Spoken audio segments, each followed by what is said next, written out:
Okay, just want to start by saying thank you so much for taking the time out to sit down and chat with me. I think we should start by talking about a passion that we actually both share, and that is of stringed instruments. So, how did you get Oh, started amazing. with the Yeah. cello? Funny enough, it was my first instrument Hmm. actually. I started in like year two, so Ah. age 6 or 7. But yeah, it was how I got into music. Hmm. I begged my parents for lessons.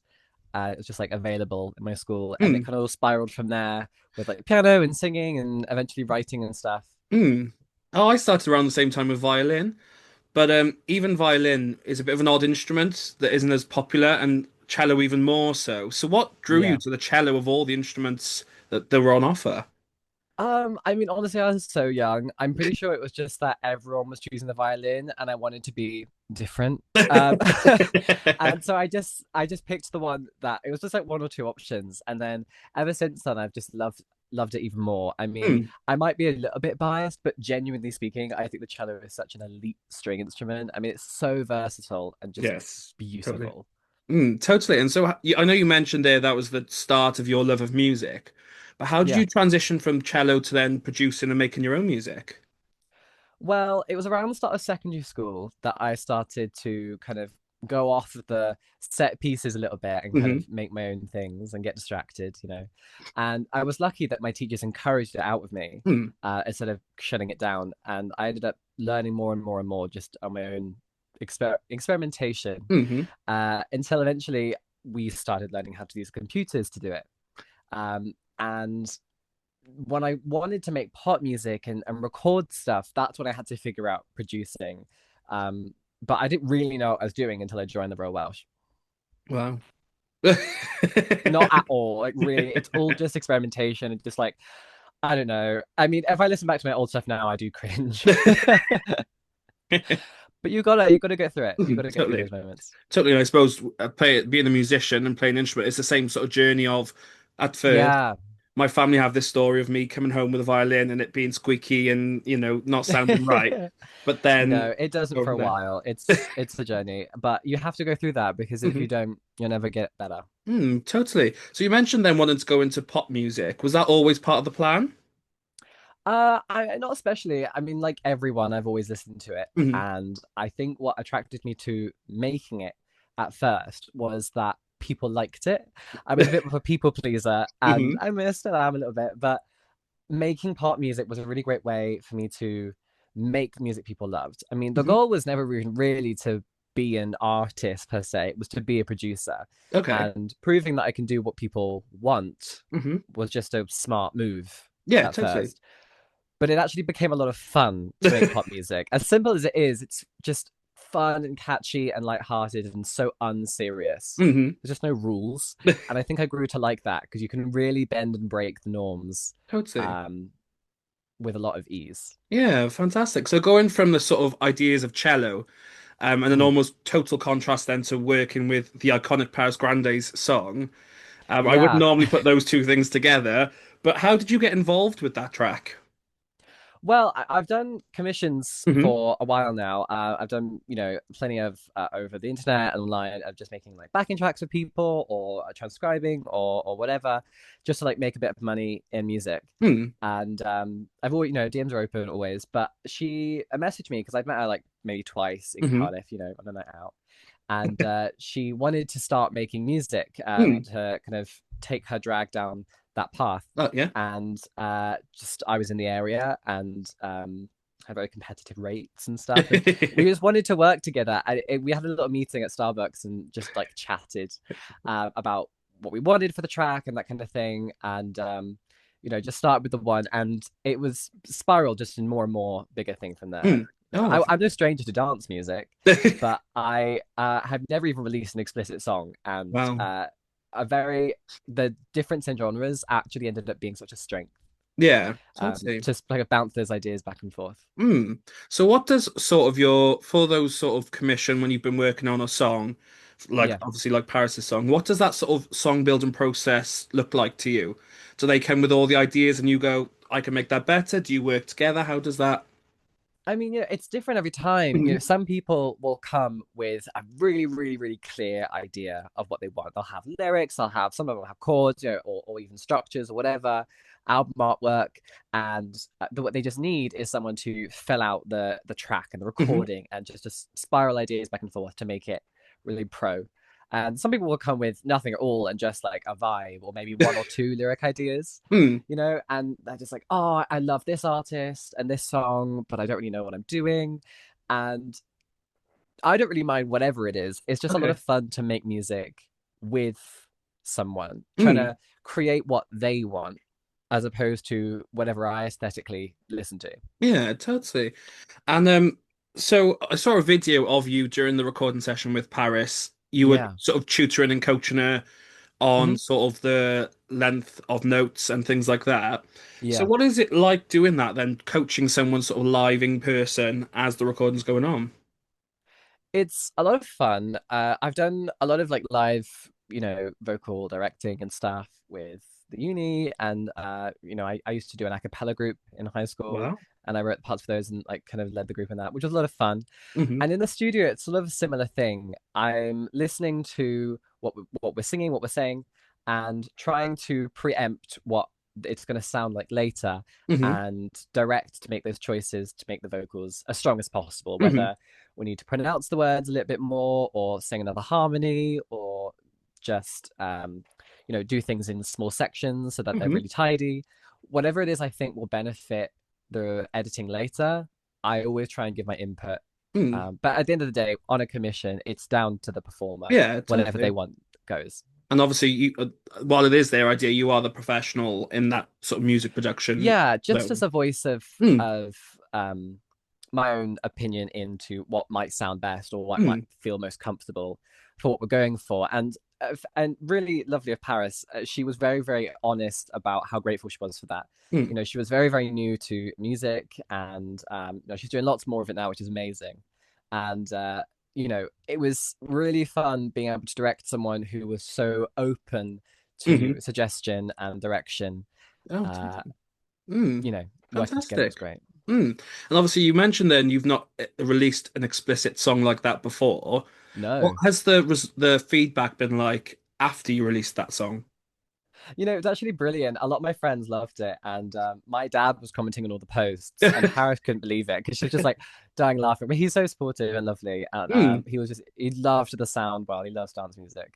But I mean, the only really different thing about it, I guess, was the lyrics and the speed of them. Mm. It was extremely busy and fast and explicit, and actually diving into that just full throttle without worrying about being too explicit or Hmm. anything was a very freeing Hmm. process, and it Totally. makes you want to make more music like that in the future. Oh, fabulous. So from commissions and working with other people, you have released your own EP, How to Heal a Yeah, Heart.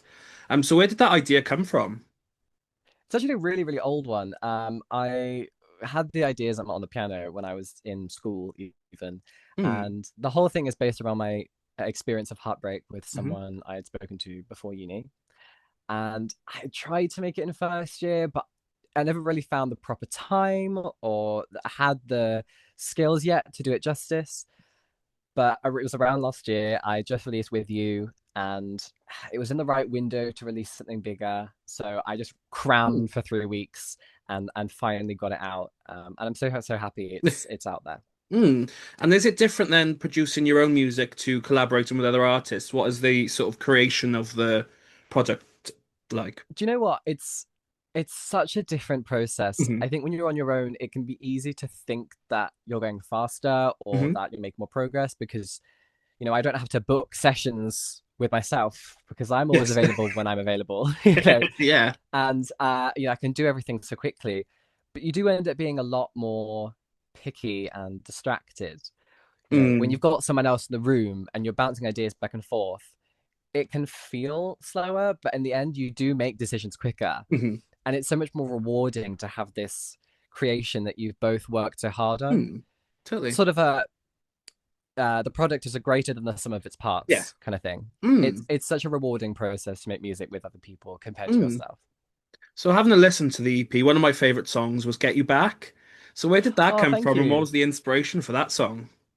Weirdly, that's also one of my favorites. But it wasn't like a massively crowd favorite, weirdly. But that was based on the very moment that I found out that he was speaking to another guy, Hmm. and it was just a phone call. You know, we were living very very far away from each other, and I had assumed that we were kind of still flirty, you know, Hmm. and it wasn't until that phone call where he said officially, I'm actually with someone right now, that I had that bomb drop moment. And it's kind of where all of the ideas for making this EP started because I Mm. had to put all of these feelings somewhere.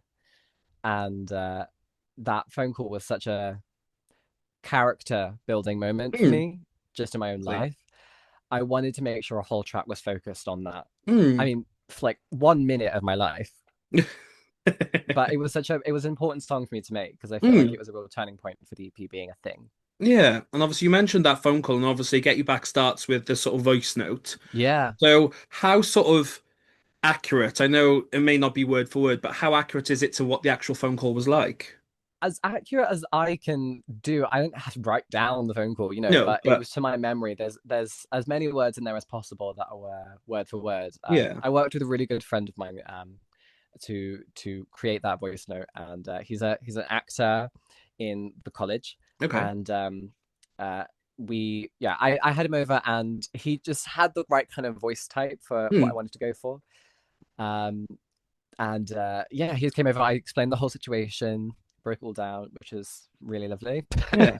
um, and then we just kind of improvised Mm. for 5-10 minutes, and I told him a few of the main points to get to, but I wanted it to feel natural. Mm. But cutting it together and everything was when it really came to life. Yeah, totally. I suppose the blend of the naturalness and the fact that you said you had experienced this actual phone call, Yeah, what was it like including that, take that raw moment, actually putting that to music? Did that bring up certain feelings again for you? it was. I mean, the whole EP did that for me. Mm. It's a strange feeling because I'd done a lot of work in when it happened at the time when I was 18, and then hadn't really had the proper time to touch it really for about 2 years. And revisiting it was such a like throwback whirlwind experience of digging up all those motions again. Hmm. Um, and as traumatic as that is, it did heal a lot of parts of me that I didn't realize were still hurt. Yeah. And I guess the goal was to make sure that the listeners had the same experience. Yeah, totally. Fantastic. And so what are I know we talked about Get You Back, but what are some of your highlights from the EP? What are some of your favorite moments, songs, parts? I think the first song that I had fully realized was the opening track, Real Life. Hmm. I had that track written and done with like the song and the lyrics and my own mix of it really, really early on in the process when I was just making it. Mm. And it's what really sparked the creation of the rest of it. It informed Mm. the style so much because a lot of the music I'd released at that point was very electronic, Hmm. and making such an acoustic sound was very alien. Yeah. But that track was my reference point to Mm. shape the character of every single other track. Mm. And so even though I don't think now it's the strongest track on the EP, it wouldn't have happened without that. Totally. Oh, fantastic. So we're going to jump back chronologically a little bit because I remember seeing a video, I believe it was TikTok, of you actually reacting to your song being played in a club. So Yeah. what was that moment like of your music Oh, being played? genuinely. It was probably one of the highlights of my musical career. Oh. Like it was such a I'd it was one of the first tracks that I felt so genuinely proud of with the technical aspect of Hmm. it that I've been fighting to get good at for Hmm. so long. And I finally made something that kind of sounded like the music I'd been listening to. Mm. Um, and it was queer, it was personal, it was just a bit of fun. And I'd never had my music played somewhere that wasn't like a paid thing or a uni thing, a Mm. school thing, whatever. And I'd gone on that out to celebrate the release, but I didn't anticipate it actually getting played. It wasn't until Nikki Knockers Hmm. actually was DJing and messaged me saying, "Hey, do you want me to play your song?" And I said, "Yeah, Absolutely. here's the link." Yeah, and then it came on, and now every time I go out and I see her on the DJ booth, she plays it for me, and I scream every time. Oh. So it must be really nice to have that community supporting as well. It having friends is and family so around. wonderful. And if any other DJs would like to play it, just let me know. And I will send more music your way. Hmm, But genuinely, I feel like new music is so important, totally. especially from smaller artists, not just myself, but anyone. Hmm. And of course, I understand that, you're a DJ, you have the weight of decision making on your Hmm. side, and you want to play stuff people will listen to. But if you ever have the opportunity to play tracks Hmm. from as smaller artists as possible that you like, Hmm. I think you've got to. I think it's such Hmm. an important part of the music industry. Yeah. Fabulous. So, what musicians and artists inspire you then, apart from the obvious Billie Eilish and Corner? Right. Hi, yeah. Yeah, massively Billy. Hmm. I am obsessed with the Frost Children right now. Okay. I have been for a few years. They're a little bit smaller, but I mean, they're not small.